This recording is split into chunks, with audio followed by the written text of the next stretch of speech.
You know who ain't laughing, don't you, Brian? Kota Ibushi is not laughing because he's got a broken leg.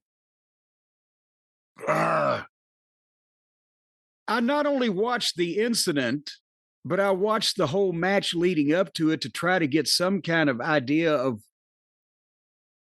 what in the world. Again, with this guy, I'm not trying to blame Ibushi all the way. It definitely was, in some respect, depending on how you want to determine the word fault. It wasn't Josh Alexander's fault. He's completely free of blame. Now, how you describe blame or fault depends on Ibushi too, because was he knocked goofy by the bump that he took improperly just moments before? Was he blown up because he looked like his body had completely shut down? Was he impaired in some fashion, which, you can't tell with some guys, but from the expression he had on his face for most of the time through the match before he could have been hurt in any way, he didn't really look like he was in the moment. I don't know why he did what he did, but it wasn't Josh Alexander's fault. Let's put it that way. Did you watch the whole match? I did watch the match, including the picture-in-picture, because during picture-in-picture, he was selling his leg. So then immediately I start thinking, I got to watch what happens. Is that the same leg that breaks? But one thing didn't have anything to do with the other. Well, from the start of the thing, again, I talk about Okada being so lazy and taking every shortcut and being so boring and a monotone expression on his face, etc. Ibushi doesn't give the impression that he's not trying like Okada does, and he does open up with some shit every once in a while, but through the whole match, maybe it's just him. He has no expression on his face. There's no urgency to anything he's doing. There's no aura to him. He's just a guy. And again, especially for the first part of this thing, Josh Alexander was trying. He's got facial reactions. He can work, at least as far as doing moves. He looks like an athlete. He was trying to be the heel here by stalling and working to people and bailing out or whatever. But in the middle of it, Ibushi was doing nothing. They locked up and did nothing. Ibushi hit him with a kick and he bumped and rolled out. Alexander, when he stopped him, he got basic heat, a headlock, a tackle. After about 3 minutes in, Ibushi threw a drop kick. And then he did a spot show dive to the floor. You know what? A spot show dive is what the guys...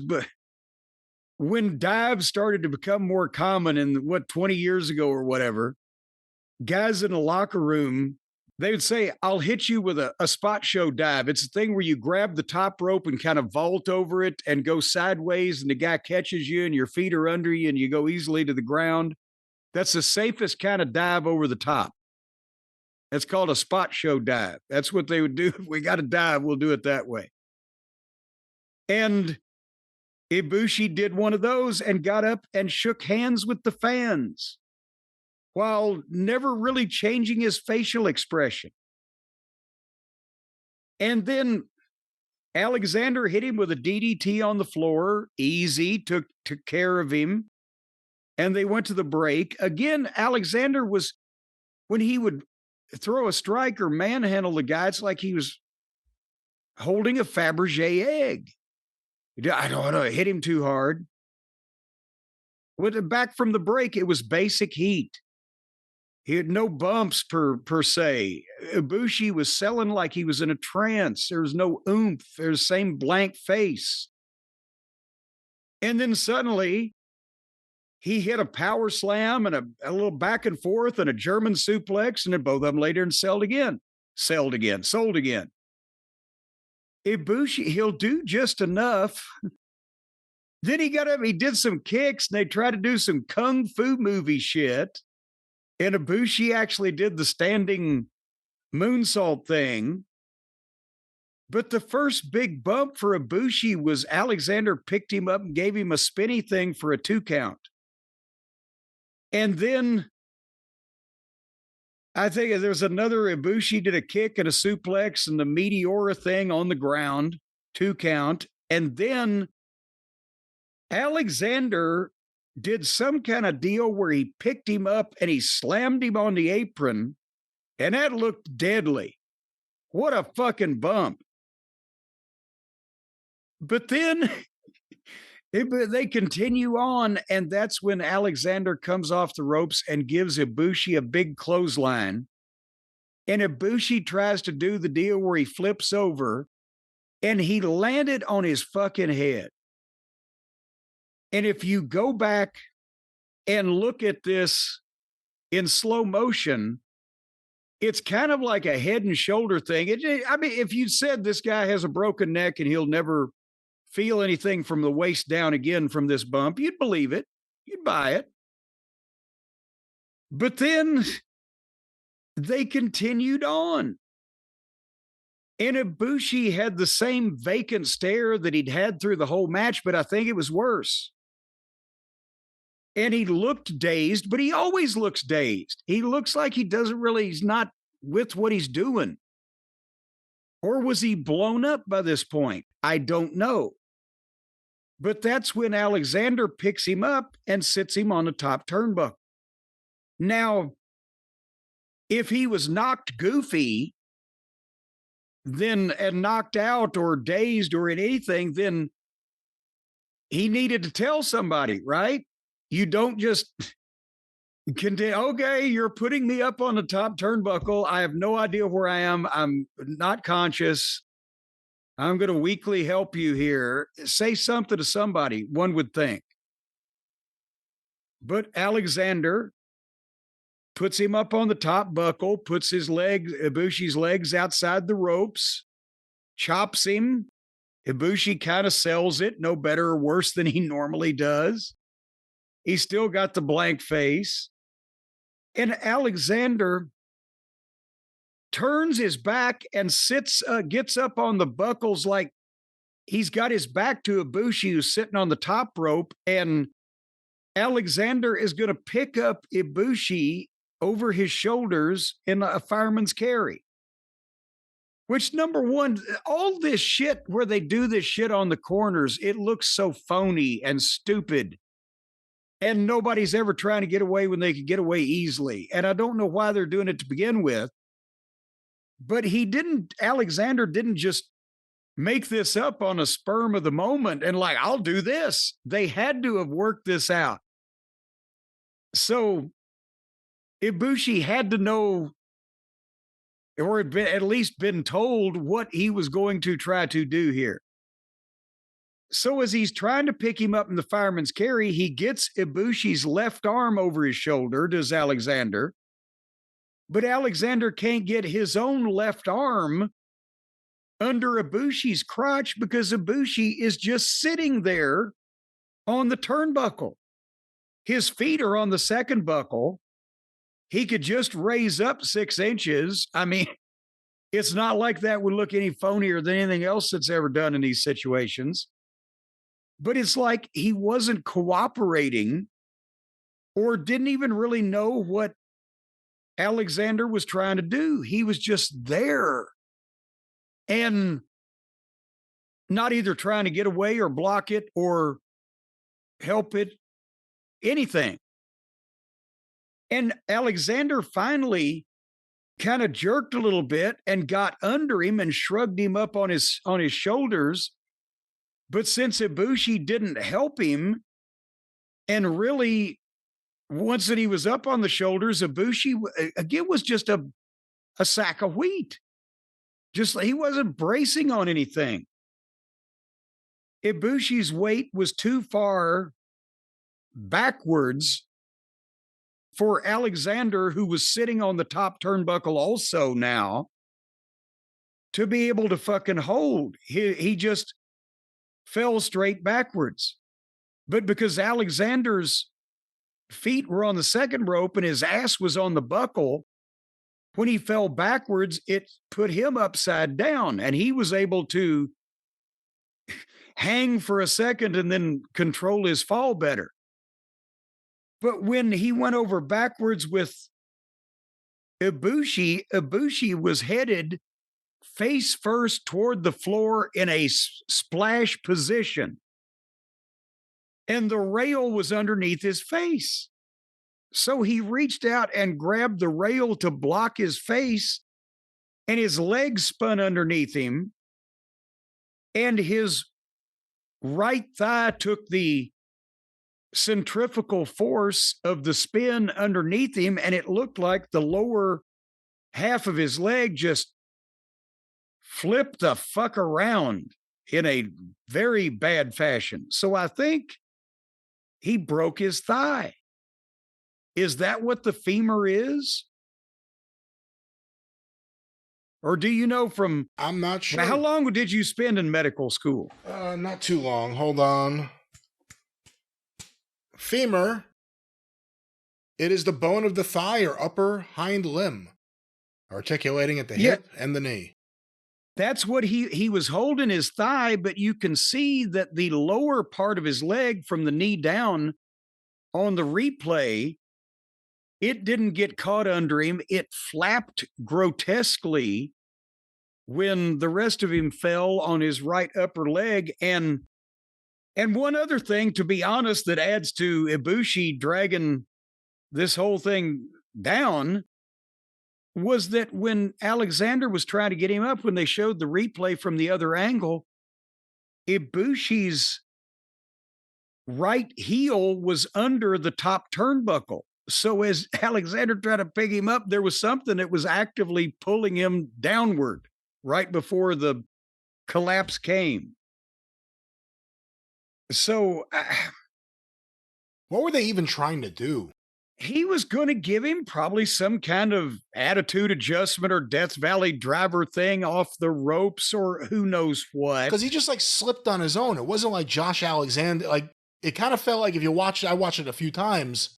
Like Ibushi just started going, and Josh Alexander. That's because he wasn't helping. He wasn't helping at all. He was not. Whatever move they had agreed to. Once that Alexander got up there, was trying to pick him up, Ibushi wasn't in the right place. He didn't give Alexander a place in between his legs to thread Alexander's left arm through so he could pick him up easily. He had feet on the turnbuckle when he was sitting there, but once when Alexander shrugged him up, his feet were straight out.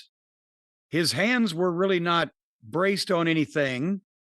And he wasn't, I mean, look at his face. When he was picked up in that position after a struggle, his facial expression didn't change. Ibushi's. That's why I'm saying it was like he was neither trying to block it nor cooperate with it. He was just there when Alexander was trying to do what he was trying to do, and he couldn't get the weight distributed right, and off they went. But nobody could have done that with Ibushi in that position and in doing the things that he wasn't doing. So I don't know what. That's why did he knock himself out on the clothesline beforehand? Well, in that case, shouldn't he tell somebody, don't put me up on the top rope, I can't fucking see? Or who are you? Where are we? What? Well, Jim, and that wasn't really the end of it. There was also a post-match, which they, by hook or by crook. Well, no, it gets better. It gets better. Because now the fucking guy has taken, and the place popped. Whoa! He took a dive face first. He lands. He's selling the leg. The referee's down there. The referee counts it out, makes it a count out. And Don Callis gets in the ring with the microphone and says, I've got something important to say. This is what happens when you mess with the Don Callis family. And then Mark Davis comes out. Remember him, the guy from Australia with the big white ass. He's been gone, what, 6 months?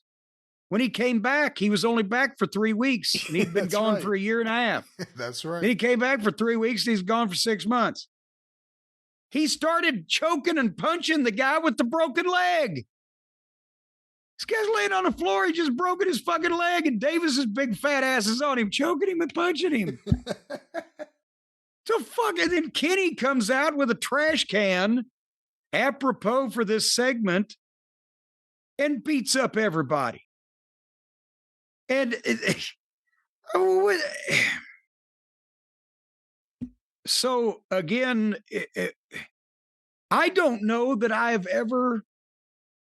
When's the last time you heard of a wrestler breaking their thigh bone instead of the lower part of the leg? When was the last time you heard of a wrestler breaking both of their ankles in the same match? Well, no, but never. But a legitimate question. I would love for any of the historians out there in the audience, famous broken legs, Larry Hennig, back in the 60s when they were on top, or early 70s in the AWA. But that, Wahoo one time, bro, it was always the lower leg. I didn't know you could do anything.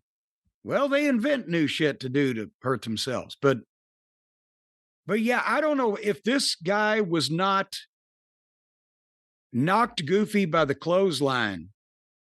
Really, the whole match, he looked off. He looked like he was confused by where he was. I don't know if he's got issues or if he's just not that bright. I don't know what the fuck's going on. But it was like trying to wrestle a goddamn guy in a hypnotic trance. And again, the guy's hurt, clearly badly. They still did the angle. It's just amazing because the angle was so stupid to begin with. Omega looks really bad. Omega looks like his head looks like Huggle in the movie Labyrinth, just this giant fucking head now. And he's not moving or looking like he should be there either right now. What a train wreck. What a train wreck. What a train wreck the entire Ibushi run. Jeez. In 2 years. Oh, and they said, by the way, this was Ibushi's 4th AEW match this year. They just came back, a couple months ago. So he got signed at least 2 years ago. But let's say a year and a half ago. He was off for over a year. He comes back. He has 4 matches. He breaks his leg. Does that mean he's going to have like 5 matches on a 2-year contract? Well, maybe Tony, because of the time off, will keep extending him. It'll turn into like a 20-year contract. I don't think Ibushi's going to live long enough to serve his contract out. Hey, is that thing real? I know you retweeted it, so you must have seen it too. Brian Solomon tweeted out an alleged note from Tony Khan to Kota Ibushi, a handwritten note. Did you see that? Yes, I retweeted it because it just popped up on my feed as I was waiting around for you. And he said the decline of Western civilization. It was this nice handwritten letter, literally done from Bobby Bruns to Jack Pfeffer in 1951 or whatever. And then looked like a ransom note that Tony Khan had posted, I guess, on Twitter or whatever, a picture of a note he wrote. Oh, Kota Ibushi, we respect you. Get well soon. Like a kid with crayons. Well, again, considering the style that he wrestled, I don't know how much more there could possibly... It already looked like there wasn't much left in the tank. I don't know how much more anyone could hope to ever see from Kota Ibushi in a ring again. I'm saying there's something wrong with his cognitive ability because he looked like a person facially walking through that thing. He looked like Terry Gordy, unfortunately.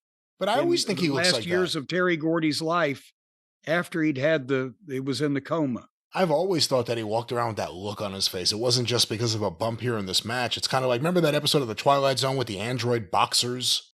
Where they look almost human enough, but clearly they're not. Well, I don't want to be in the goddamn ring giving my body to an android boxer who looks like he's on Neptune. Well, Jim, I guess the point is Kota Ibushi's going to have a lot of time on his hands. And also maybe yes, he is. Time to think about a new thing to do. Maybe he can Maybe he could sell a book of facial expressions to people out there wanting to learn a correspondence course on professional wrestling. A new line of work is what you're saying that he needs. He needs to somehow get out of the wrestling business, do less of that, and do more of anything else.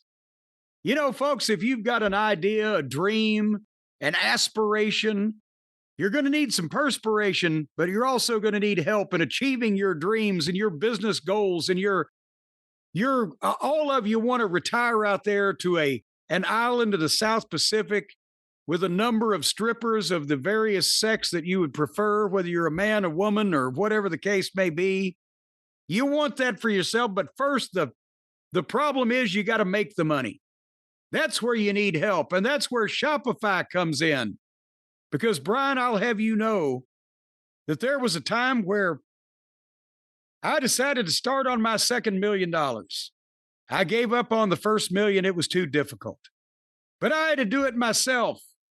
They didn't have Shopify around. Now, there's no excuse for anybody not being a multi-gazillionaire like Nick Khan and Tony Khan and Raka Khan and Shaka Khan and all the other cons out there. I've noted that cons generally make more money than non-cons. That's the sound of money being made, and the folks at Shopify are ready to help you achieve your dreams, folks, and keep you out of the wrestling business. They're the commerce platform behind 10% of all e-commerce in the United States, and the other 90% are lagging behind. Shopify gives you the leg up from day one, hundreds of beautiful, ready-to-go templates to express your brand style, ready-to-go websites, built-in marketing and email tools, and the iconic purple Shop Pay button, Brian, that people can press if they want to shop and pay. That's how that works. And then you make money. When people shop and then pay, you, meaning the royal you out there, make money. Cha-ching. So, folks, if you want to see less carts being abandoned and more money coming into your pockets for that eventual time where you're going to just live on a mountain of cocaine in Bolivia somewhere, it's time for you to head over to Shopify, shopify.com/JCE, and you can sign up for a $1 a month trial period and start selling today. Well, it's later in the day, maybe first thing in the morning, but quick. Tagada! $1 a month trial period, shopify.com/JCE. They know what's good for you. If you know what's good for you, you'll be good to them and they'll be good to you. And then we'll all be good. Shopify.com/JCE. Cha-ching. That's right.